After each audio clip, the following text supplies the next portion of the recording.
2013-2014 সালে প্রায় 40,000টি সংস্থা এফসিআরএ এনজিও হিসেবে নিবন্ধিত ছিল। 2017-2018 সালে মাত্র 22,000-এর মতো সংস্থা এফসিআরএ রেগুলেশন অ্যাক্টে নিবন্ধিত রয়েছে। তবে তারা কেন নিবন্ধন হারাল? প্রায় 900টি সংস্থা এফসিআরএ অ্যাক্ট চালু হওয়ার পর থেকে একটিও রিটার্ন দাখিল করেনি। তারা কখনোই কোনো রিটার্ন জমা দেয়নি, এবং যেহেতু তারা কোনো রিটার্ন জমা দেয়নি, তাদেরকে আইন অনুযায়ী শর্ত পূরণের জন্য 1 বছর সম্পূর্ণ সময় দেওয়া হয়েছিল।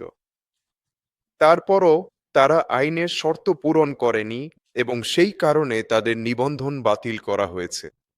আরও 11,000 সংস্থাকে কার্যক্রম বন্ধ হয়েছে বলে ধরে নেওয়া হয়েছে, কারণ তাদের 2015 সালে নবায়নের জন্য আবেদন করার কথা ছিল। তারা আবেদন করেনি, তাদেরকে নবায়নের জন্য আরও 1 বছর সময় দেওয়া হয়েছিল, তবুও তারা আবেদন করেনি।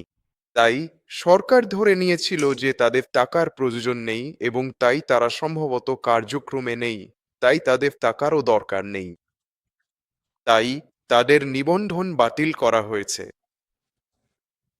এখন এর মানে হচ্ছে যাদের নিবন্ধন বাতিল হয়েছে তাদের মধ্যে বেশিরভাগ সংস্থার নিবন্ধন বাতিল হয়েছে, তারা সম্ভবত একেবারেই সক্রিয় ছিল না, তারা সম্ভবত কিছুই করছিল না।